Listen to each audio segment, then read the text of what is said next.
Tour England में छोड़ दो, अंग्रेजी जानेगा। 10 वर्ष का 20 वर्ष का नौजवान बन के आ जाएगा, आपके कोई काम का नहीं होगा। ये स्थिति हमारे घर में बनती जा रही है। हम स्वयं उसको ऐसा बनाने के लिए प्रयास कर रहे हैं। ध्यान देना, जिसकी मातृभाषा समाप्त हो गई उसका सब कुछ समाप्त जाता है। ईश्वर भी और धर्म भी और आचार भी और वेशभूषा भी और खान पान भी और परंपरा भी और जीवन का उद्देश्य भी और मार्ग भी, सब कुछ समाप्त जाता है। इसलिए घर के अंदर बच्चों के साथ में अपनी मातृभाषा जो घर में चलती है, गुजराती में बोलो, हिंदी में बोलो, मराठी में बोलो, बंगाली में, तेलुगु में बोलो। तो ये संस्कृत भाषा के श्लोक हैं। शायद आपने पढ़ने की बात, गाने की बात तो दूर रही, कभी देखे भी नहीं होंगे, लेकिन आज मैं गवाऊंगा आपसे, आप भी गाएंगे हमारे साथ। प्रयास करो, हम गा सकते हैं। हमने तो अमेरिकन्स को, ब्रिटिशर को, अफ्रीकन्स को गवा दिया है, आप तो भारतीय हैं, क्यों नहीं गा सकते हैं? यथा पूर्वे संजानाना उपासते समानीव आकुति समाना हृदयानिव। बोलिए, नीव आकुति समाना हृदयानिव समानमस्तु वो मनो यथा वः सुसहासति। समानमस्तु वो मनो यथा वः सुसहासति। समानो मंत्रः समिति समानी। बोलिए, समानो मंत्रः समिति समानी। समानं मनः सह चित्तवेषाम्। समानं मनः सह चित्तमेषाम्। समानं मन्त्रमभिमन्त्रयेव। समानं मन्त्रमभिमन्त्रयेव। समानेन वो हविषा जुहोमि। समानेन वो हविषा जुहोमि। संगच्छध्वं संवदध्वं संवो मनांसि जानताम्। संगच्छध्वं संवदध्वं संवो मनांसि जानताम्। संसमिद्युवसे।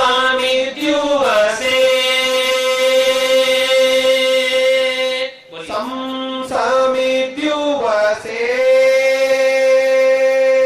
वृषन्नग्ने वृषन्नग्ने विश्वा विश्वा न्यर्य न्यर्य आ ईरस्पदे ईरस्पदे समिध्यसे समिध्यसे सनो वसून्याभर। सरोवसून्याभर। संगच्छध्वं संवदध्वं संवो मनांसि जानताम्। बोलिए, संगच्छध्वं संवदध्वं संवो मनांसि जानताम्। अनुभव चेतावनी वाली बात है। ये क्या कह रहा है मंत्र में? अरे मनुष्यों, 2 हाथ, 2 पांव, 2 आंखें, एक हृदय, सब प्रकार का सामान आपको समान रूप से दिया है मैंने। चाहे अमेरिका में हो, अफ्रीका में हो, चाहे यूरोप में हो, चाहे ऑस्ट्रेलिया में हो, चाहे एशिया में हो, सारे मनुष्यों का चमड़ी का भेद हो सकता है, मांस का कुछ भेद हो सकता है, लेकिन अब ये सारे समान हैं। दो आंखें हैं, दो हाथ हैं, एक मन है, एक बुद्धि है, लेकिन आज हमें अपने अज्ञान के कारण, मूर्खता के कारण, स्वार्थ के कारण अलग थलग हो गए हैं।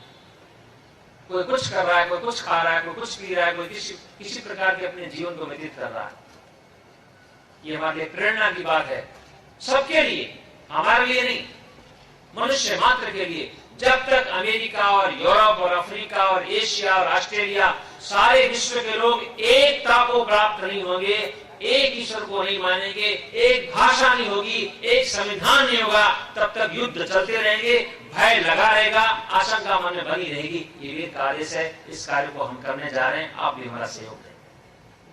ये मैंने वेद मंत्रों के आधार पर आपको अर्थ भी बताया, अब आगे की कार्रवाई करें।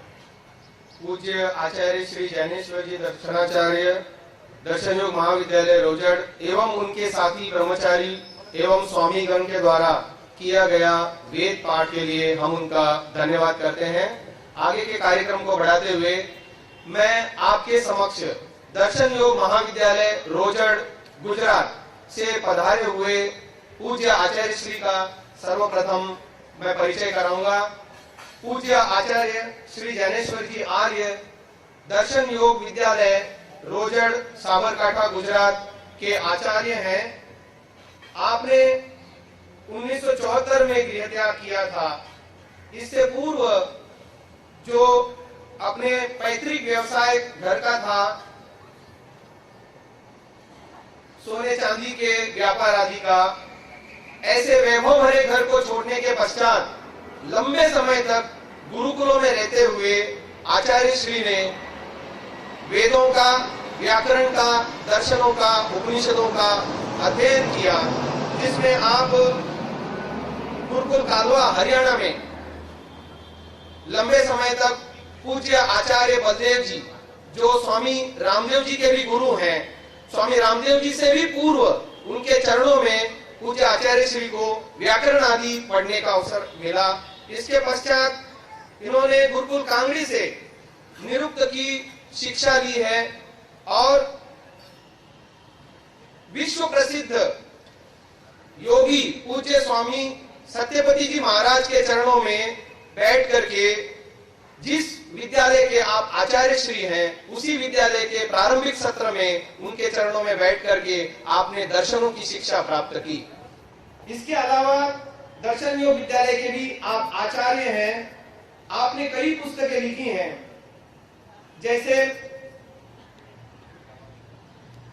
क्रियात्मक योगाभ्यास, योग दर्शन, मेरी विदेश यात्रा और आर्यों के 16 संस्कार जो आपके किट में भी होगी, पर्यावरण प्रदूषण जो आपको दी गई है, ऐसे अनेकों पुस्तकों का आपने प्रकाशन किया है, लेखन किया है।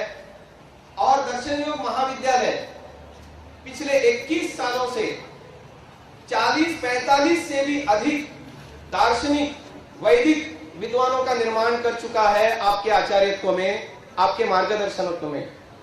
इतना ही नहीं, और पूरे देश भर में तथा विदेशों में भी योग प्रशिक्षण शिविर भी आपके विद्यालय की एक विशेषता है। दर्शन योग विद्यालय में भी साल में 2 बार मार्च एवं अप्रैल अथवा अक्टूबर नवंबर में साल में 2 बार योग प्रशिक्षण शिविर होते हैं, जहां पर देश एवं विदेश के 300 से भी ज्यादा लोग आकर के योग प्रशिक्षण का लाभ लेते हैं। यज्ञ कार्यक्रम अपना लिया है और वो निरंतर कर भी रहे हैं। तो ये बहुत बड़ा पूज्य आचार्य श्री का पुण्य का काम जो हुआ है इनके द्वारा। मुंबई नगर में आप पधारे हैं, हम आपका आप सबकी ओर से, आयोजकों की ओर से हार्दिक स्वागत करते हैं। पूज्य आचार्य ज्ञानेश्वर जी।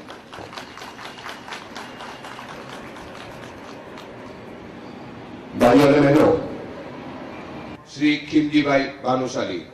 खीमजीभाई भानुशाली ने विनंती है कि समयનો બચાવ કરતા જલ્દીથી જો સ્ટેજ પાસે આવી જાય।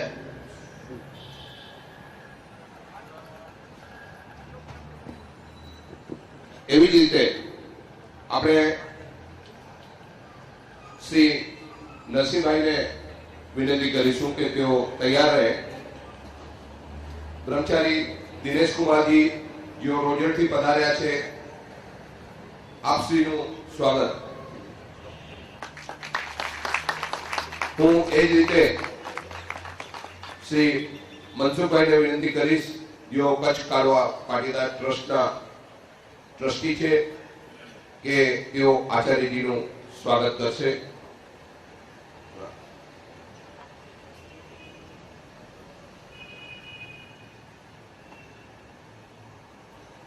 આ પરિવાર આચાર્યજીને ખૂબ પ્રિય છે અને મનસુખભાઈના પિતાશ્રી ધનજીભાઈ એ પોતાની જીવન આખું આર્યવન વિકાસ અને દર્શન યોગ વિદ્યાલયમાં લગાડી દીધું છે. એમના માટે પણ એક વખત જોરદાર સ્વાગત કરીશું. હું ધનજીભાઈને વિનંતી કરીશ કે એક વખત અભિવાદન સ્વીકાર કરે. ધનજીભાઈ જગ્યા ઉપર ઉભા થઈને સૌને અભિવાદન. જેમણે આર્યવન વિકાસ અને દર્શન યોગ વિદ્યાલયના ચરણોમાં સમર્પિત કરી છે એવા ધનજીભાઈ.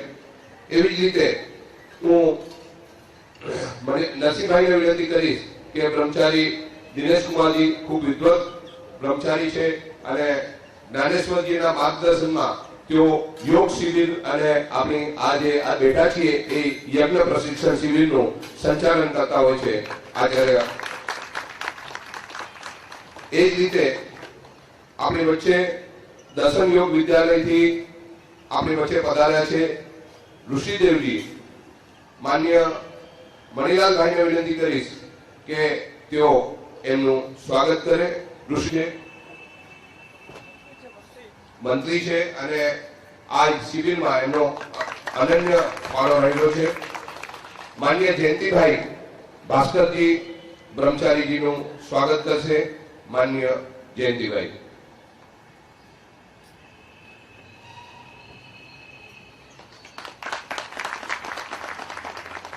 મિત્રો, એવી જ રીતે આપણી વચ્ચે જે ત્યાગનું પ્રતીક છે એ ભગવા ધારણ કરેલા આપણી વચ્ચે માન્ય સ્વામી ધ્રુવદેવજી આપણી વચ્ચે ઉપસ્થિત છે. હું માન્ય પ્રભુભાઈને વિનંતી કરીશ, પ્રભુભાઈ વેલાણીને, કે તેઓ એમનો સત્કાર કરશે.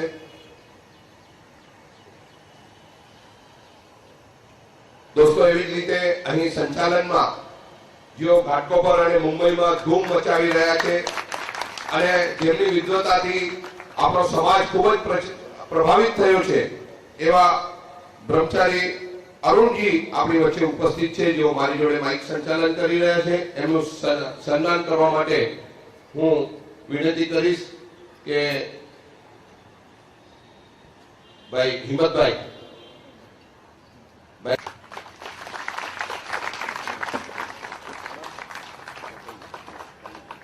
અતિથિ દેવો ભવની આપણી આ પરંપરાને અહીં સમાપ્ત કરીએ છીએ. હું પૂજ્ય આચાર્યજીને વિનંતી કરીશ કે તેઓ આ પ્રશિક્ષણ શિબિરને આગળ ચલાવે. अपने गली को बना सकते हैं, समाज को बना सकते हैं, कम से कम घर को तो बना ही सकते हैं.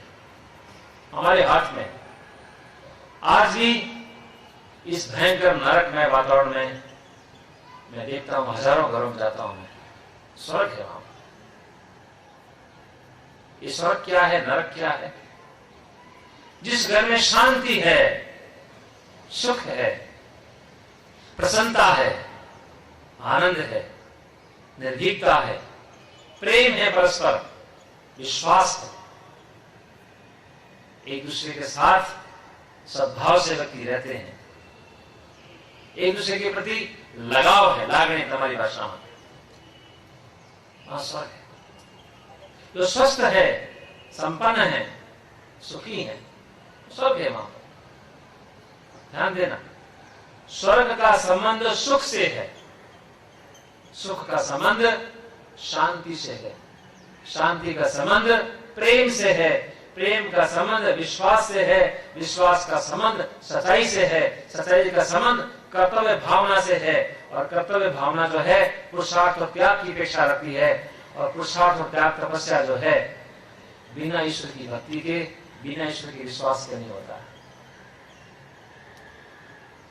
ये स्वर्ग बनाने आया हूं मैं। आज सारा विश्व नरक बन गया है। हम जिस जीवन को चला रहे हैं, जैसे भी हम जी रहे हैं, वो उत्तम जीवन नहीं है।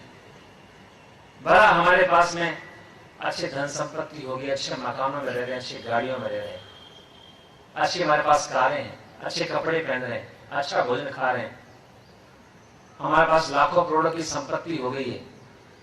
लेकिन जो स्वर्ग जिसको हमने सुना है और अपने वेदांती पुस्तकों में पढ़ा है और लोगों को इतिहास में हमने जाना है कि घर में स्वर्ग में वातावरण में लोग कैसे रहते थे,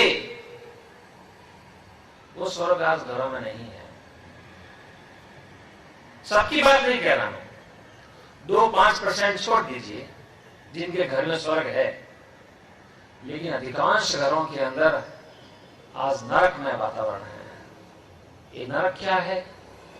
ये नरक है झूठ बोलना, संशय करना, स्वार्थ की भावना होना, आलसी बनना, प्रमादी बनना, द्वेष करना, ईर्ष्या करना, निंदा चुगली करना, ये नरक है। जिन घरों के अंदर ये दुर्गुण बुराइयां रहती है वो नरक है। चाहे अडलख संपत्ति क्यों न हो, करोड़पति क्यों न हो, अरबपति क्यों न हो, इतनी गाड़ियां, कितने कपड़े क्यों न हो। देखता हूं घरों में, आपके बॉम्बे मिलेंगे, सब जगह देखता हूं। ऐसा है, संपत्ति है, बड़े मकान है, लेकिन पति पत्नी का मुंह उधर है, पति का 36 आंकड़ों, वो उधर जा रही है, उधर जा रही है, उसका क्लब अलग है, उसका क्लब अलग है। बॉम्बे में उस मंदिर में जाती है, उस मंदिर में जाता है, उसका फ्रेंड सर्कल अलग है, उसका सर्कल अलग है, नाश्ते का समय अलग, नाश्ते की आइटम अलग, सब कुछ अलग है। परस्पर प्रेम नहीं है, विश्वास नहीं है, श्रद्धा नहीं है। अनुभव, ये एक घर में रहने वाले, एक खून का रिश्ता, जिनकी एक माता पिता है, घर के अंदर, बाप बेटे के अंदर, भाई भाई के अंदर, देखता हूं घरों में, आपको कम दिखाई देता है, लेकिन विचार करेंगे तो आपको पता चल जाएगा, गहराई से आएंगे। हम देखते हैं, घर घर में देखता हूं, भाई भाई के साथ जो त्याग की भावना होनी चाहिए आज नहीं है, बलिदान की भावना होनी चाहिए नहीं है। तो समझता है मैं यदि 50 लाख रुपए, 10 लाख रुपए अधिक प्राप्त कर लूंगा, ये मेरे काम आएंगे। भाई तो क्या काम का है, वो तो अपनी पत्नी का है, अपने बच्चों का है, मेरा नहीं हो, पैसा मेरा रहेगा, ये भावना बनी। पैसा बड़ा है, भाई बड़ा नहीं है, पैसा बड़ा है, माता पिता बड़े नहीं है। देखता हूं मैं आज, यहाँ का पता नहीं, मुझे पूरा नहीं, बम्बे का माता हूं मैं, घूमते हैं माता पिता, तरसते हैं माता पिता अपने बच्चों के प्रेम के लिए। उनको पैसा नहीं चाहिए, प्रेम चाहिए, प्रेम नहीं है। पैसा देते हैं उनको, खिलाने का पिलाने की छूट है, प्रेम नहीं है, सेवा नहीं है, ये नरक है। ये परस्पर निंदा चुगली। सौभाग्य से कोई व्यक्ति बचा होगा तो सास जो है अपने बहू की निंदा ना करती हो, दोष न देखती हो, और बहू भी अपने सास को अन्य प्रकार से देखती हो, गलत दृष्टिकोण से। खबरें पहुंचती है, यहाँ की खबरें उधर पहुंचती है, उधर की खबरें इधर पहुंचती है। देखता हूं मैं घरों में, भाई भाई में, बाप बेटे में, भाई बहन में। आज देश के अंदर 2 करोड़ मुकदमे, 2 करोड़, ध्यान देना, आज देश के अंदर 2 करोड़ मुकदमे चल रहे हैं। और किन के मुकदमे हैं वो? बाप बेटे के, भाई भाई के, पति पत्नी के।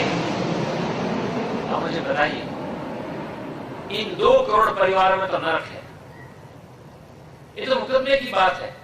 राग और देश, ईर्ष्या, निंदा चुगली, झूठ, छल कपट, स्वार्थ, ये घर घर में घुसा हुआ है। ये नरक में वातावरण है, हमारा पतन हुआ है। ध्यान देना, अच्छे मकान बनाने से, अच्छे कपड़े पहन लेने से, अच्छी गाड़ियों में घूमने से, अच्छी डिग्रियां प्राप्त कर लेने से, अच्छा भोजन करने से, होटलों में जाकर के, अच्छा कालीन, अच्छा सोफा सेट, इनसे कुछ स्वर्ग में वातावरण नहीं बन जाता। स्वर्ग बनाने के लिए मन को पवित्र बनाना पड़ता है, बुद्धि को पवित्र बनाना पड़ता है, आत्मा को पवित्र बनाना पड़ता है। इसके बिना नहीं बनता स्वर्ग। मैं ये काम करने आया हूं, आपके घर में स्वर्ग बनाने आया हूं। मैं जिन वेदों को पढ़ता हूं, पढ़ाता हूं, दर्शनों को पढ़ता हूं, पढ़ाता हूं, गीता रामायण को पढ़ता हूं, उस प्रकार की बुद्धि को लेकर के देखता हूं तो मुझे आध्यात्मिक दृष्टिकोण से पतन दिखाई दे रहा है। कंगाल हो गए लोग, बिल्कुल कंगाल हो गए। उनके पास वो आध्यात्मिक संपत्तियां नहीं है, संपत्तियां अभी नहीं बैठेंगे जी, उनको रोक दीजिए, अभी नहीं। आध्यात्मिक संपत्तियां नहीं उनके पास में। पैसा कुछ नहीं करता है। पैसा कपड़ा दे सकता है, मकान दे सकता है, भोजन दे सकता है। प्रेम प्राप्त करने के लिए, प्रेम देने के लिए, विश्वास उत्पन्न करने के लिए सहन शक्ति और धैर्य और तपस्या और त्याग, विनम्रता, सेवा भाव, सरलता, ये परम पिता परमात्मा की उपासना करने से आती है, यह बुद्धि के पवित्र होने से आती है। आज सारे विश्व के अंदर पर्यावरण प्रदूषण फैल गया है। ये भौतिक पर्यावरण नहीं, इससे बड़ा पर्यावरण हुआ है बुद्धि का प्रदूषण। हमारी बुद्धि विकृत हो गई, आज तमोगुणी और रजोगुणी बन गई है। पवित्र बुद्धि नहीं है। पवित्र बुद्धि जो होती है अति शांत होता है, और सार्थी होता है, सत्यवादी होता है, तपस्वी होता है, त्यागी होता है, सात्विक बुद्धि वाला। और आज आप देख सकते हैं, परीक्षण कर सकते हैं, हमारे जीवन में वो गुण नहीं है। हम कहां राम और कृष्ण की बात कर रहे हैं, गीता रामायण को पढ़ते हैं, लेकिन हमारे जीवन के अंदर वो बातें नहीं। इस पर्यावरण प्रदूषण को, इस बौद्धिक प्रदूषण को, मानसिक प्रदूषण को, आत्मिक प्रदूषण को दूर करने के लिए मैं आया हूं। जिन परंपराओं को हमने भुला दिया है, जो हमसे छीन ली गई थी, जिनको हमने छोड़ दिया है, जिनको हमने त्याग दिया है, जिनको हम भूल गए हैं, उनको पुनः आपको याद दिलाने के लिए आया हूं। उन परंपराओं के बिना, उन कर्तव्यों के बिना हमारे जीवन में सुख शांति की स्थापना नहीं हो सकती। कितना ही धन कमा लो, कितने अच्छे कपड़े पहन लो, कितनी आर्थिक दृष्टिकोण से संपन्न क्यों न हो जाओ, जब तक मन में कलुषित भावना रहेगी, मन में दुर्गंध रहेगी, मन में अविद्या का अंधकार रहेगा, तब तक हम सुखी नहीं हो सकते। ये जो हमारे जीवन में पतन हुआ है, इसके दो कारण हैं। पहला कारण है आध्यात्मिक, दूसरा कारण है भौतिक। आध्यात्मिक कारण क्या है? नास्तिकता। ध्यान देना, मैं आपसे कहूंगा कि क्या आप आस्तिक हैं, तो मैं समझता हूं सभी व्यक्ति कहेंगे हम आस्तिक हैं। लेकिन आज हम अपने आप को आस्तिक मान रहे हैं, ईश्वर भक्त मान रहे हैं, हम भक्ति भी करते हैं, पूजा भी करते हैं, उपासना भी करते हैं, ध्यान भी करते हैं, पूजा अर्चना सब कुछ कर रहे हैं, लेकिन वैदिक दृष्टिकोण से देखा जाए उसमें कमियां हैं, उसमें त्रुटियां हैं। जिस ईश्वर को हम मान रहे हैं वो सच्चा ईश्वर नहीं है, क्षमा करें मेरे को, आप भली मानते रहे। मैं 35 वर्ष से जिन वेदों को पढ़ाता आया हूं, उस आधार पे आपको बताऊंगा मैं, हमारा ईश्वर जो है वो सच्चा ईश्वर नहीं है। गलत ईश्वर को जानने के कारण, गलत ईश्वर की उपासना करने के कारण हमारे जीवन में दुख हुए हैं। हमने सच्चे ईश्वर को जानना मानना भूल गया। ध्यान देना, ईश्वर जो है जिसकी वेदों में चर्चा आई है, दर्शनों में, उपनिषद में, गीता में, रामायण में, महाभारत में, जिसमें हमारे ऋषि लोग, मुनि लोग, महापुरुष लोग जिसकी उपासना करते थे, ध्यान करते थे, वो ईश्वर जो है सर्वव्यापक है, सर्वव्यापक है, कण कण में विद्यमान है। वो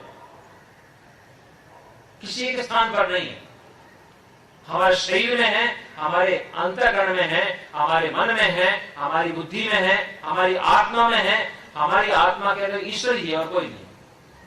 हम डूबे हुए ईश्वर में, हम जहां कहीं जाते हैं ईश्वर वहां पहले से विद्यमान है, आगे पीछे दाएं बाएं ऊपर नीचे, सारा ब्रह्मांड, सारी पृथ्वी, सारा ब्रह्मांड ईश्वर में डूबा हुआ है।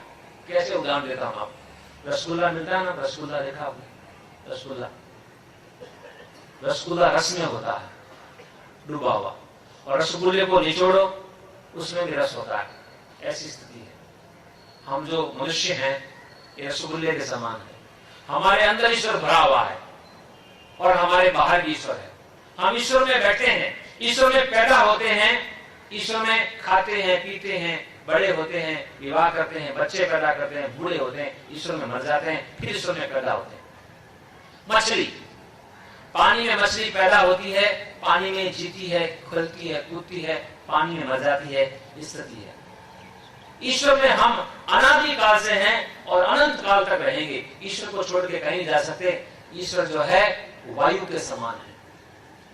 हम जो श्वास ले रहे हैं, यहां पर भी है, गुजरात में भी है, दिल्ली में भी है, अमेरिका में भी है, चाइना में भी है, रशिया में भी है, सब जगह हवा है। जैसे हवा सर्वव्यापक है वैसे ईश्वर सर्वव्यापक है। पकड़ो मेरी बात को। हम जिस ईश्वर को उपासना कर रहे हैं वो देवी देवता हो सकते हैं, वो कपोल कल्पित व्यक्ति हो सकते हैं, वो महापुरुष है हमारे, वो सामने बैठे देखो जितने भी हैं, ब्रह्मा है, विष्णु है, महेश है, शिव है, जो भी है, जितने भी हमारे महापुरुष हैं, राम है, कृष्ण है, ये महापुरुष है हमारे। इनके चरित्र को पढ़ना चाहिए, गीता रामायण पढ़नी चाहिए। इनके चरित्रों को पढ़ के जैसे इन्होंने अपने जीवन को चलाया है हमें चलाना चाहिए। लेकिन ईश्वर जो है जिसका हम बैठ के ध्यान करते हैं, जैसे वो ध्यान करते बैठे हैं, आंखें बंद करके अकेले के अंदर ईश्वर का ध्यान होता है। मैं आपको कल बताऊंगा नेक्स्ट टाइम कि ध्यान कैसे करते हैं। तो एक कारण है ईश्वर को भुला देना। आज हमारे मन में से, बुद्धि में से हमने ईश्वर को निकाल के फेंक दिया। क्या हुआ? 1 मिनट के लिए, 2 मिनट के लिए, 5 मिनट के लिए कोई व्यक्ति कोई किसी विग्रह के सामने जाकर के उपासना करता है, तब ईश्वर का ध्यान आता है। बाकी घर में, फैक्ट्री में, दुकान में, साइट में, जहां भी हम जाते हैं, विद्यालय में, न्यायालय में, सब जगह ईश्वर को भूल जाते हैं। ईश्वर भुलाने वाली वस्तु नहीं है, हर समय याद रखने वाली वस्तु है। जो व्यक्ति जितने काल के लिए, पकड़ लो मेरी बात को, जितने काल के लिए, जितने समय के लिए ईश्वर को अपने मन में रखता है, उतने काल तक वो आस्तिक आदमी है, उतने काल तक उसकी भक्ति होती है, उतने काल तक पूजा होती है, ध्यान होता है। जितने काल तक ईश्वर को भुला देता है वो नास्तिक बन जाता है, उल्टे काम करता है। आज चोरियां क्यों हो रही है? डाके क्यों डल रहे हैं?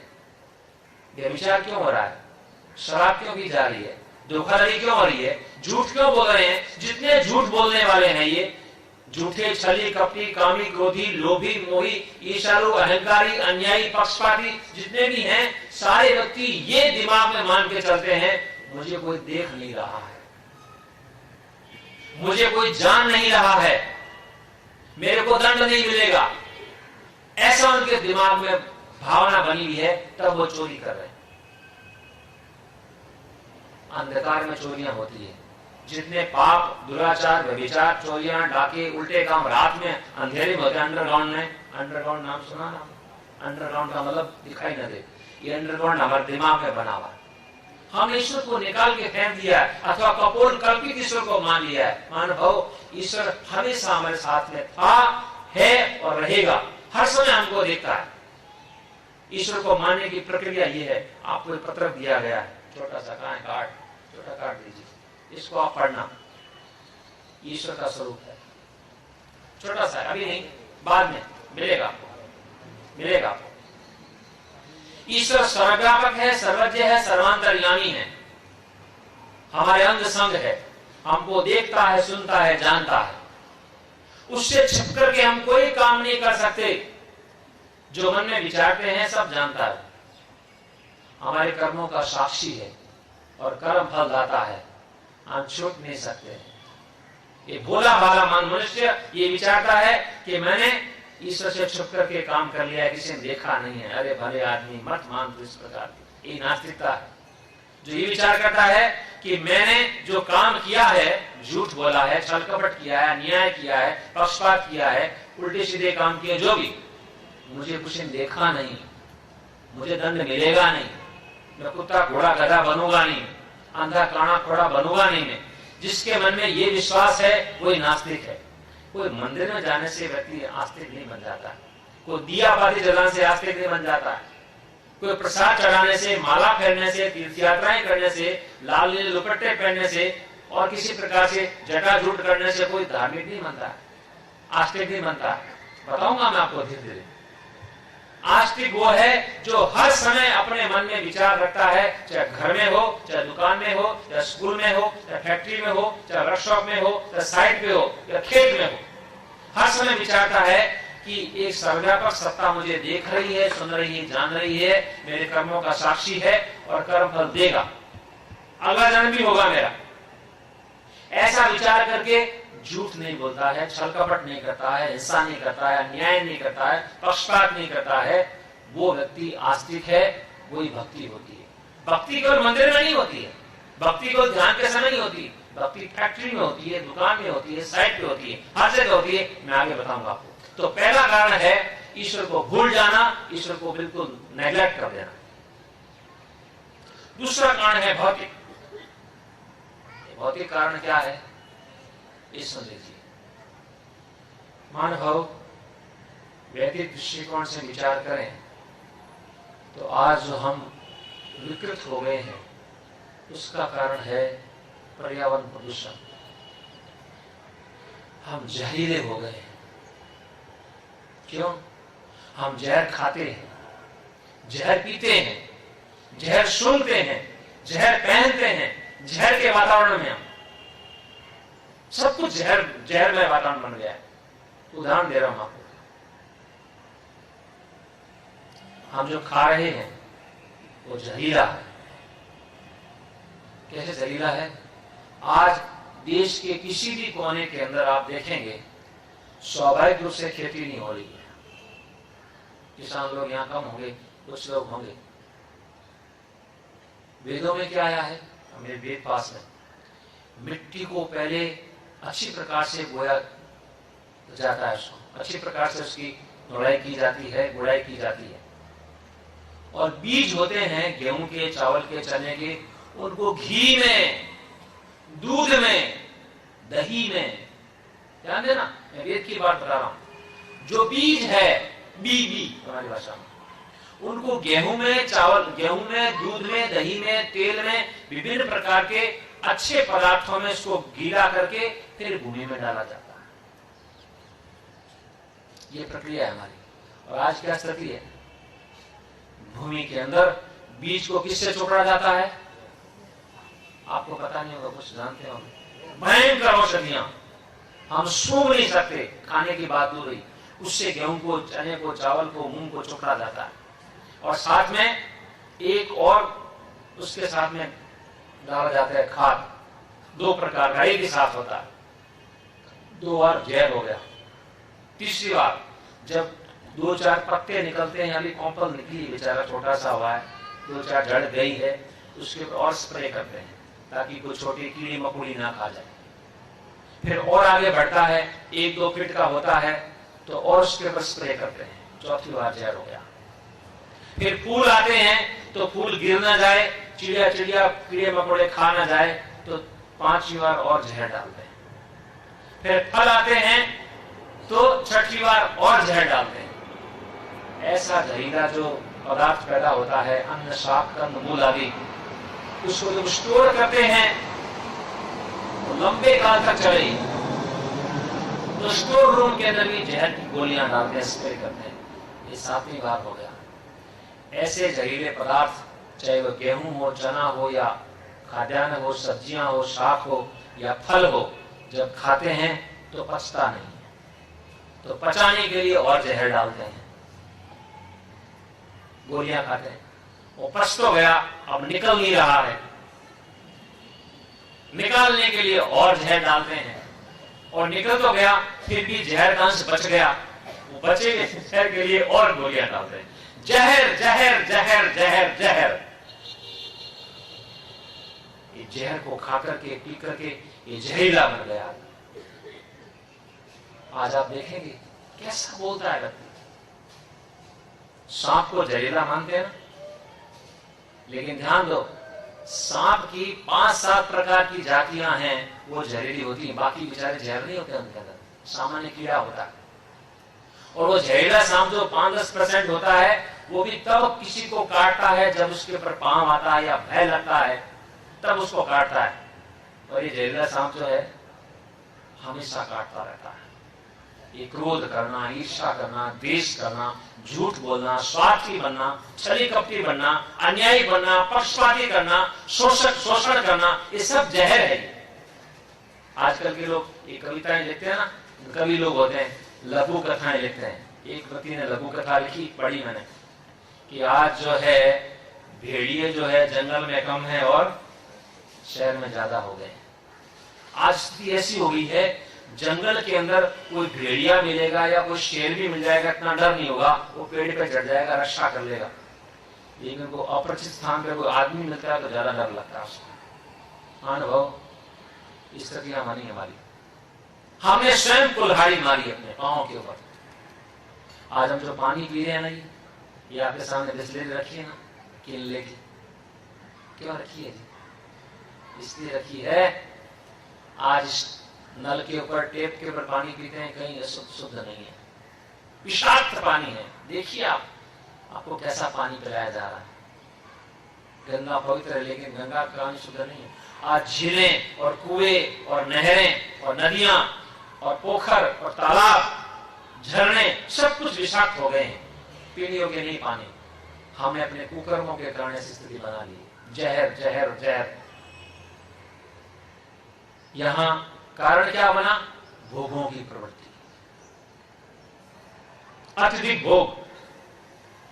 हमारा जीवन में क्या है? हमारी वैदिक लाइफ है सिंपल लिविंग, हाई थिंकिंग।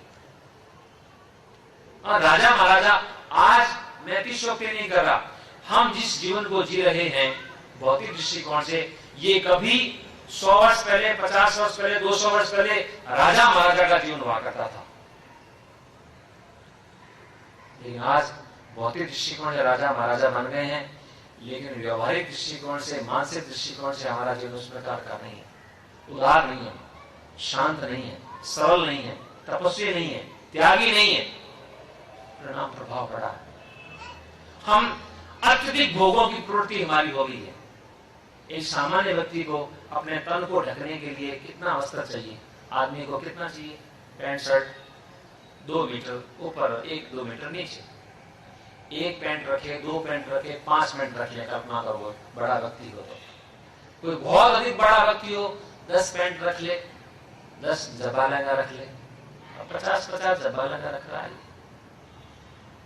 मैं विदेशों की क्या बात बताऊं, एक व्यक्ति के 4-4 आलमारियां भरी पड़ी, 4-4 आलमारियां। कितने कपड़े पूछता हूं मैं, हमें मना तो क्या करेगा वो? तो कहते हैं जी 100-125 कपड़े होंगे। मुझे बताओ क्या जरूरत है?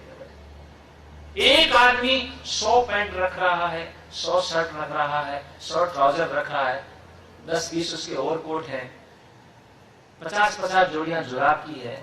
अब मुझे बताइए, इतना उत्पाद करने के लिए कितना प्रोडक्शन करना पड़ेगा?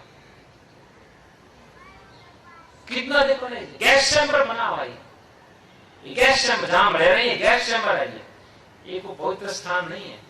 आप विचार करते होंगे कि हम अच्छे रह रहे हैं, नहीं, इस गैस चैम्बर में अच्छे विचार, पवित्र विचार हो ही नहीं सकते। जब अब हमारा भोजन सबसे अधिक क्या है? वायु, उसके बाद है पानी, उसके बाद है फलादि शाकाहारी, फिर अन्न होता है। सबसे अधिक भोजन हमारा वायु है।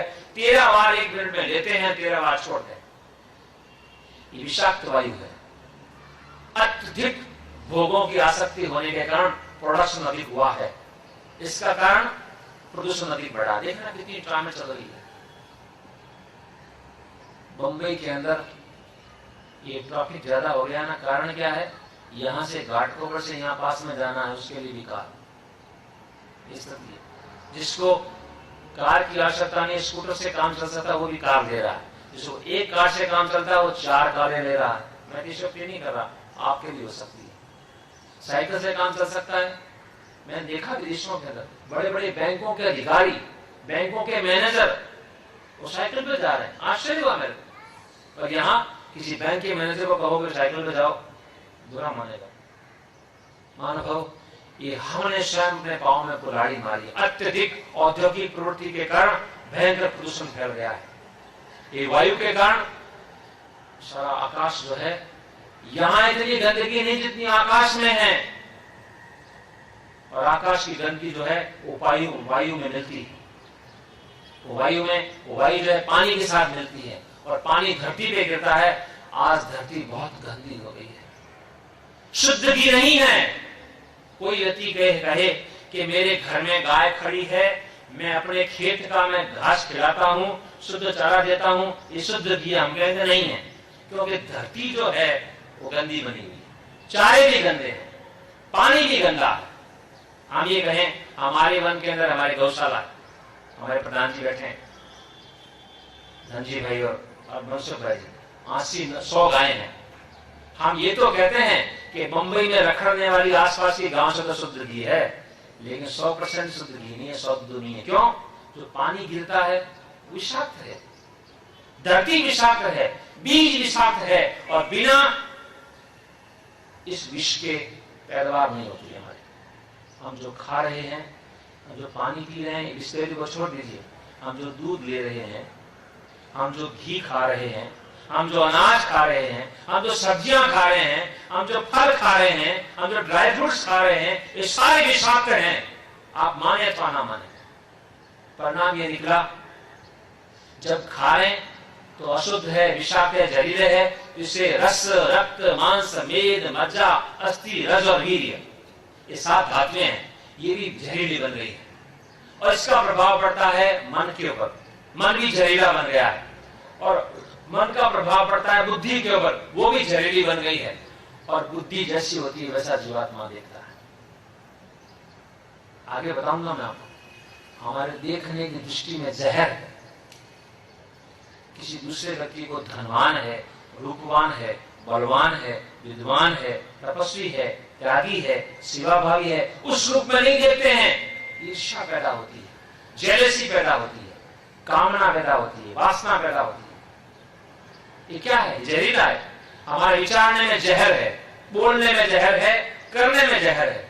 हम जहरीले जहरीले जहरीले बन गए हैं। इसका उपाय है ये। हमारी सत्य सनातन वैदिक संस्कृति के 2 ही विशेषताएं हैं। एक सच्चे ईश्वर की उपासना जो घर में आंख बंद करके बैठ करके होती है, जो निराकार है, और वो बैठ करके होती है, दिन भर भी होती है, चलते फिरते उठते बैठते। उस ईश्वर को हम भूल गए, जो हमारे मन में हाथ में विश्वास रहना चाहिए, उसको भूल गए। और दूसरी हमारी विशेषता है त्याग की। ये जो है त्याग की प्रतीक है। त्याग भावना नहीं, हमारी स्वार्थ की भावना है। देवता कौन है? देने वाला देवता। और राक्षस कौन है? लेने वाला, छीनने वाला। धोखा करके, छल कपट करके, अन्याय करके, झूठ बोल के, चीटिंग करके जो दूसरे के संपत्ति को, धन को लेने का विचार रखता है, लेता है, वो राक्षस है। राक्षस के को सींग नहीं होते।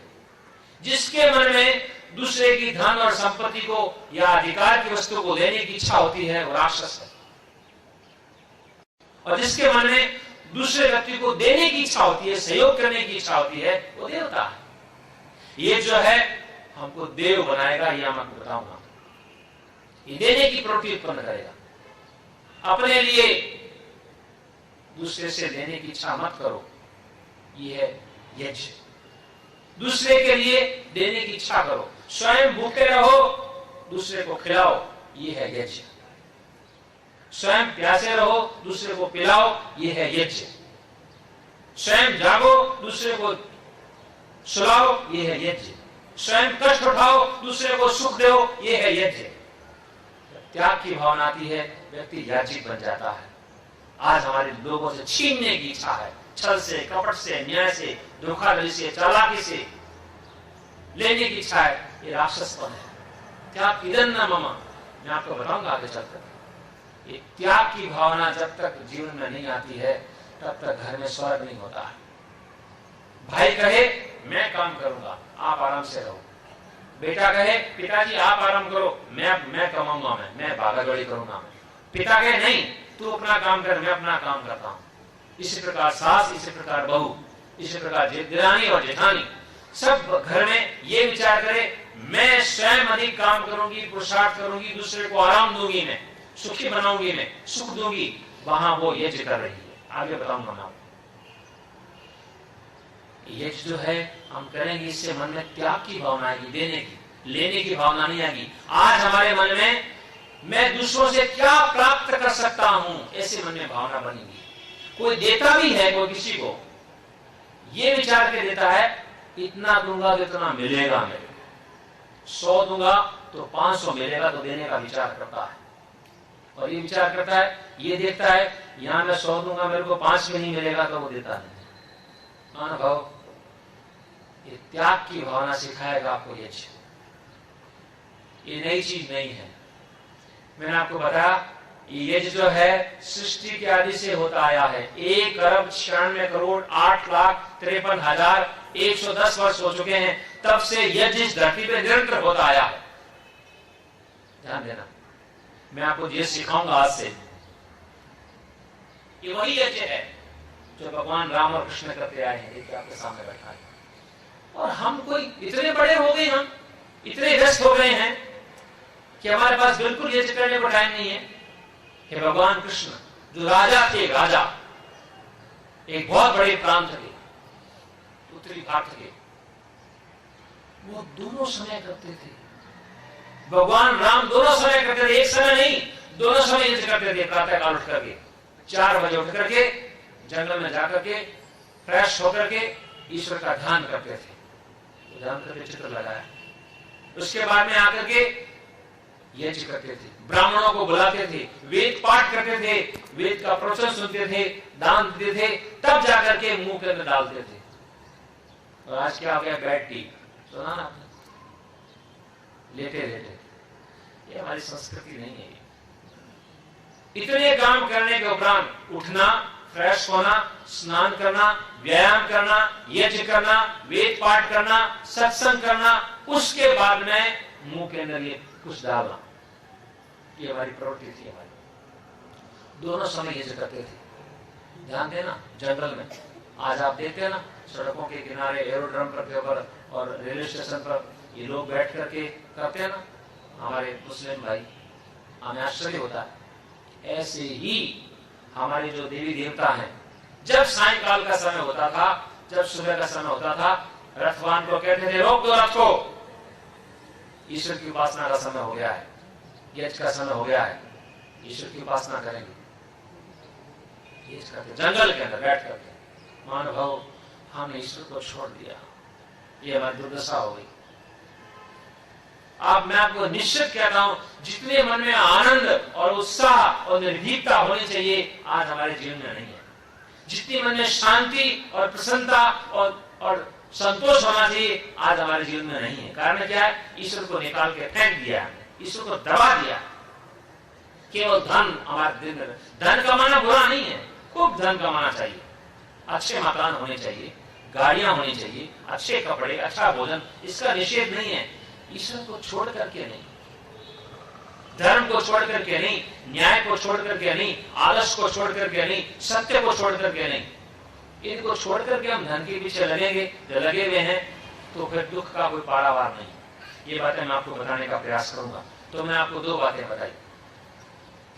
आज हमारा आध्यात्मिक दृष्टिकोण से पतन हुआ है, हम निकृष्ट हो गए हैं। क्यों? हमारे जीवन में झूठ है, छल है, कपट है, अन्याय है, पक्षपात है, बुरी भावनाएं हैं, बुरे विचार हैं, स्वार्थ की प्रवृत्तियां हैं, ये पतन है हमारा। इसका कारण 2 है। सच्चे ईश्वर को भुला देना, उसकी उपासना नहीं करना, थोड़े से काल के लिए करना, 1-2 घंटे, एक आधे घंटे के लिए या 10-15 मिनट के लिए ईश्वर को ध्यान में रखें। बाकी तू तेरे घर में, मेरे घर, तू मंदिर में रहे और मैं अपनी फैक्ट्री में, दुकान में रहूंगा, जो मन में है जो करूंगा। ऐसा व्यक्ति आस्तिक नहीं है, वो 1 घंटे का आस्तिक है। हम हलवा बनाते हैं 1 किलो का और 1 चम्मच चीनी डालेंगे, मिठाई आएगी, बस ये स्थिति हमारी। ऐसे ही दूसरा कारण है एज का। ध्यान देना, हम रोम रोम से दुर्गंध फैला रहे हैं। ध्यान देना मेरी बात को, रोम रोम से, आंख से, नाक से, कान से, मलमूत्र के द्वार से रोम रोम से गंदगी फैला रहे हैं। हर समय, हर क्षण ये श्वास निकल रहा है, क्या है? गंदी श्वास तो है। जो श्वास निकाल रहे हैं कार्बन डाइऑक्साइड है, मोनोऑक्साइड है। श्वास अच्छी ले रहे हैं और गंदगी निकाल रहे हैं। रोम रोम से गंदगी निकल रही है। माइक्रोस्कोप से देखेंगे आप तो एक रूम से गंदगी निकलती है। कपड़े साफ करते हैं, मकान साफ करते हैं, घर साफ करते हैं, सारे ईश्वर के इस शुद्ध वातावरण को हमने दुर्गंधमय बना दिया है, नरक बना दिया है। इतनी उपासना करनी है। इस पर्यावरण प्रदूषण को नष्ट करने के लिए छोटा सा अनुकूल पर्याप्त है। मैं आपको बताऊंगा, मैं सायंकाल बताऊंगा, आज समय भी हो गया है, बताऊंगा मैं। ये एटम बम है, नॉट हवन बम, एटॉमिक रिएक्टर पॉजिटिव। जैसे एटॉमिक बम होता है, हजारों लाखों व्यक्तियों का नाश कर देता है, ऐसे ही छोटा सा हवन कुंड, इसमें आप 50 ग्राम घी डालेंगे, 100 ग्राम 200 ग्राम सामग्री होगी, और आधा किलो, पौन किलो ये संवेदनाएं होगी, इससे तो रिएक्शन होगा, हजारों हजारों घन मीटर वायु शुद्ध होती है, तो लोगों को विश्वास नहीं होता। पोटेशियम साइनाइड का नाम सुना आपने? पोटेशियम साइनाइड, आपके कोई वाटर टैंक हो यहाँ पर कोई बड़ा 1 लाख लीटर की टंकी हो, उसमें आप 100 ग्राम पोटेशियम साइनाइड डाल दो, क्या होगा जी? जो पिएगा राम नाम सब हो जाएगा। 100 ग्राम पोटेशियम साइनाइड लाखों व्यक्तियों को मारने में समर्थ है। ऐसे ही ये 100 ग्राम घी जो है, गाय का घी और शुद्ध सामग्री 100 ग्राम 200 ग्राम, ये लाखों व्यक्तियों को प्राणदायक वायु, इसको हम कहते हैं भेषज वायु, वैदिक दृष्टिकोण से इसका नाम है भेषज वायु, ये उत्पन्न करती है। हम जो भी यज्ञ करेंगे, ये लकड़ फूंक तमाशा नहीं है, ये लकड़ी फूंकने वाला ये लेबोरेटरी है। छोटे से हवन कुंड के अंदर हम हजारों घन मीटर भेषज वायु, कैसी वायु जो सैकड़ों प्रकार के वायरस को नष्ट करती, इस प्रकार की गैस उत्पन्न होगी इससे। ये हम नहीं कह रहे हैं, हमारी बातों को लोगों ने मानना छोड़ दिया, ये रूस के लोग कह रहे हैं, जर्मनी के कह रहे हैं, पोलैंड के कह रहे हैं, चिली के कह रहे हैं, अमेरिका के कह रहे हैं, ये लोग कह रहे हैं, नास्तिक लोग कह रहे हैं, रूस के वैज्ञानिक, कि इस यज्ञ को जलाने से इसमें किशमिश है, केसर है, कस्तूरी है, या अन्य प्रकार की गाय का घी है, जलाने से इस प्रकार की गैसेस निकलती हैं जो एटॉमिक रिएक्शन होता है उसको नष्ट कर देती है। अब तो मानो ऋषियों की बातों को छोड़ दिया आपने, रामकृष्ण की बातों को छोड़ दिया, चलो पाश्चात्य लोगों की बातों को मान लो। एक समय आएगा, आज विदेशों के अंदर हजारों घरों में यज्ञ हो रहा है, मैं अफ्रीका में गया, वहां हो रहा है, गल्फ कंट्रीज में हो रहे हैं, यूरोप में हो रहा है, अमेरिका में हो रहा है, नॉर्थ अमेरिका में हो रहा है, जगह जगह देखता हूं लोग कहते हैं। इस परंपरा को भूलने के कारण हमारा विनाश हुआ है, भौतिक विनाश। इसको शुरू करने का मेरा उद्देश्य है। तो कुछ बातें मैंने आपको बताई, सायंकाल फिर बताऊंगा, मैं आपको कल फिर बताऊंगा, परसों फिर बताऊंगा। आप विचारें, आप आए, शांति से विचार करें। अब तक हमने इस परंपरा को छोड़ दिया है, हमने बहुत बड़ी हानि की है।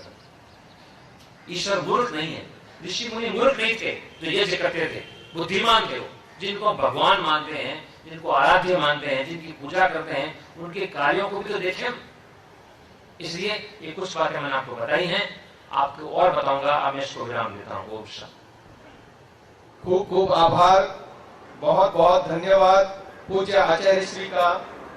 जैसा कि मैं बता रहा था, अपनी ओजस्वी वाणी के द्वारा पूज्य आचार्य श्री भारत भर में ही नहीं, अभी तो 9 बार यूके में भी जाके प्रचार कर चुके हैं, 3 बार मॉरिशस में, 2 बार कनाडा में, 2 बार दुबई गल्फ आदि में, Kenya, Tanzania, Zanzibar, Johannesburg, Marlboro, South Africa, Nepal आदि राष्ट्रों की लंबी लिस्ट है मेरे पास, जहां पर कई बार आचार्य जी गए हैं और अपनी ओजस्वी वाणी के द्वारा इसी प्रकार प्रचार किया है योग एवं यज्ञ का। आपने बताया कि वो हमारे घरों में स्वर्ग लाने के लिए आए हुए हैं।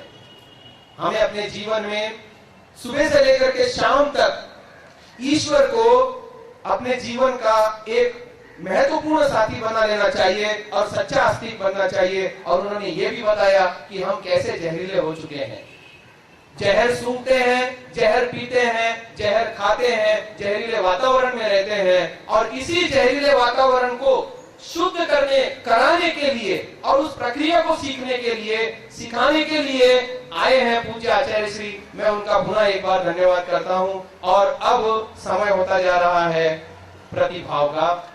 हमारे बीच जो महानुभाव विशेष अतिथि हैं, उनका परिचय देने के लिए मैं साथी मंगल भाई जी भानुशाली जी को माइक सौंपता हूं।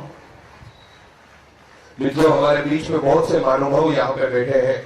मैं मेरे नजर के सामने देख रहा हूँ तो माननीय छगन भाई जी ओकार यहाँ पे बैठे हुए हैं। वो हमारे कच्छ कड़वा पाटीदार समाज के मैनेजिंग ट्रस्टी है। और बाकी यहाँ पे डॉक्टर गाडगिल साहब, यहाँ पे आई सर्जन जो नॉन मुंबई के आई सर्जन है, भरत चापानेरिया जी वगैरह बहुत से महानुभाव हमारे बीच में बैठे हैं। मैं हमारे बीच में एक जो मेडिसिन से जुड़े हुए हमारे बीच में एक मेहमान है, माननीय हेमंत भाई भानुशाली जो MSc है और मेडिकल डायग्नोसिस के साथ में जुड़े हुए हैं, मैं हेमंत भाई जी से विनती करूंगा कि वो अपने प्रतिभाव हमें देंगे। माननीय हेमंत भाई भानुशाली। પૂર્વક કેવી રીતે કરવું તેની માહિતી કોઈ પણ કર્મકાંડની બ્રાહ્મણ દ્વારા મળી નહીં, પણ મારા ખાસ મિત્ર જે રોહણા જ્ઞાતિના છે તે નિયમિત યજ્ઞ કરતા હતા, તેની સાથે ક્યારેક યજ્ઞ કર્યો હતો અને જ્યારે મારી દીકરી જે MBS કરે છે અને નિયમિત રીતે યજ્ઞ કરે છે ત્યારે મને પણ થયું કે યજ્ઞ કરવું જોઈએ અને યજ્ઞ કરવાનું શરૂ કર્યું। ભૌતિક અને આધ્યાત્મિક ક્ષેત્રમાં ફાયદો થયો। આજે આપણે જ્યારે વિધિપૂર્વક યજ્ઞ કેમ કરવું તે શીખીશું અને મને ખાતરી અને વિશ્વાસ છે કે આપણને અને સમાજને ઘણો ફાયદો થશે અને આચાર્યજીના કહેવા પ્રમાણે આપણું જીવન સ્વર્ગ જેવું થશે। અને હવે સમાપન तरफ जता पहला एक आचार्य जी ने रजा ले लो। आचार्य जी को मैं प्रार्थना करता हूँ 1 मिनट हमें दें। माननीय जयाबेन को मैं प्रार्थना करता हूँ कि वो यहाँ आ जाए हमारे बीच में। आज हम जो ये यज्ञ शिविर हमने जो साकार कर पाए हैं, उसके पीछे जो मुख्य ब्रेन है, जिसका पूरा काम, जिसको हम आज इसको रूप में देख रहे हैं यहाँ पे साकार रूप में, माननीय नरसिंह भाई जी दड़गा, उनकी माता जी बहुत ही नादुरुस्त तबियत होने के फिर भी हमारे बीच में उपस्थित है, जसूबेन गोविंद दड़गा। तो मैं माननीय जयाबेन जी से प्रार्थना करूंगा कि वो उनका स्वागत करेंगी। तत्पश्चात हम प्रैक्टिकल फील्ड में, अभी आचार्य जी ने हमें थियोरिकल सारी बातें समझाई और हम प्रैक्टिकल जो यज्ञ हमारी प्रशिक्षण है उसको हम आगे बढ़ाएंगे। आदरणीय जसूबेन गोविंद दड़गा जी का स्वागत जयाबेन करेंगी। हम करतल ध्वनि से उनका स्वागत करेंगे, उनको सहयोग देंगे। मैं पूज्य आचार्य जी से प्रार्थना करता हूं कि प्रैक्टिकल यज्ञ का जो है वो शुभारंभ हमें कराएं। महानुभाव मेरी ओर देखिए, यज्ञ बहुत सरल है। पुरुषों के लिए दाढ़ी बनाना होता है ना, घर में बनाते हैं दाढ़ी। आप कितने मिनट लगते हैं? 5 से 10 मिनट बस।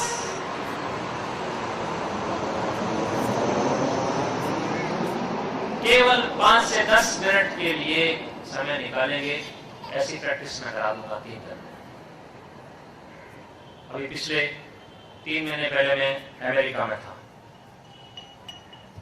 हमने कहा यज्ञ करो, उनका यज्ञ नहीं कर सकते, टाइम नहीं है। उनका 1 घंटा लगा, मैंने 1 घंटा नहीं, आधा घंटा भी नहीं, इतना टाइम नहीं।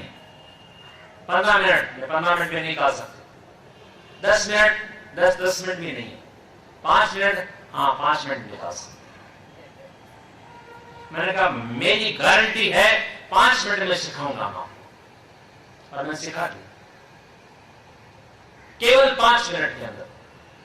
मैं जब अमेरिका से इंग्लैंड आया तो 3 सप्ताह के बाद में उनका फोन आया कि आपने 5 मिनट का इतना सरल सिखा दिया था। हमने विचार किया साप्ताहिक क्या करना, तो रोजाना ही करेंगे। हमने डेली शुरू कर दिया। अनुभव हमारे पंडितों ने क्षमा करेंगे मेरे को, ऐसी गूंजवण पैदा कर दी है। किसी को कहो हमारे घर में कोई यज्ञ कराना है तो इतनी लंबी लिस्ट लेके देंगे आप, 50 सामान की, ये लाना है, वो लाना है, ये करना है, ये बनाना है, ये पकाना है। दुनिया भर का बॉर्डर्स मिल जाती है, दिन भर खराब होता है, पैसा अलग लगता है और समझ में कुछ भी नहीं आता। हम कहते हैं कुछ नहीं चाहिए, केवल 3 चीज, ये हवन कुंड, ये संविधाएं और ये सामग्री और घी, बस कुछ नहीं चाहिए। हवन कुंड ना हो आपके पास में, आप कटोरे में कर सकते हैं, प्लेट में कर सकते हैं, धरती पे कर सकते हैं, 4 इंच रख करके। आवश्यक नहीं है कि हवन कुंड हो ही, कभी भी कर सकते हैं। सुबह कर सकते हैं 6 बजे, 7 बजे, 8 बजे, 9 बजे, 10 बजे, 11, 12, 1, 2, 3, 4, 5, 6, 7, 8, कभी भी कर सकते हैं, किसी भी समय कर सकते हैं। कोई सामान की आवश्यकता नहीं, दीपक की आवश्यकता नहीं है। तो दीपक का आपके लिए लोगों का अभ्यास नहीं होता, आदमी बुझ जाते। दीपक की आवश्यकता नहीं है, कारण है इसका, बुझ न जाए अग्नि। तो कहां जले जाएंगे? प्राचीन काल में अग्नि दूर हुआ करती थी, अब तो लाइटर पास में होते हैं, मैच बॉक्स भी होता है पास में, बाकस। कपूर की आवश्यकता भी नहीं है। क्यों दिया आपको कपूर? इसलिए अग्नि बुझ न जाए, बस। कपूर ना तो काम चलेगा। पानी की भी, आचमन की भी आवश्यकता नहीं है। किस लिए आचमन होता है? हम स्वस्थ हों, सतर्क हों, सावधान हो। सतर्क सावधान है तो क्या आवश्यकता नहीं है। परंपरा से लोगों ने, ऋषियों ने बनाया है। जिसके पास समय है वो 5 मिनट नहीं 15 मिनट लगाए, 1 घंटा करे, 2 घंटा करे, दिन भर करता रहे, क्या आपत्ति है? ये मेरा संभवतः 42वां 43वां यज्ञ प्रशिक्षण शिविर है। इससे पहले 2 करा चुका हूं, 2 और कराने मेरे को। अब इसके बाद तत्काल मुझे हरियाणा जाना है, उसके बाद फिर मुझे भावनगर जाना है। उससे पहले भी राजस्थान से आया हूं, इससे पहले धंधुका में कराया था आपकी तरह। वहां तो 550 यजमान परिवार, 550, छोटा सा नगर था। एक ही दिन के अंदर 300-325 यजमान लेके हम घरों में करेंगे। छोटी प्रक्रिया है, इतनी गुंचवण नहीं है, कभी भी कर सकते हैं। लोग पूछते हैं कितना घी लगाएं? जितना सामर्थ्य हो।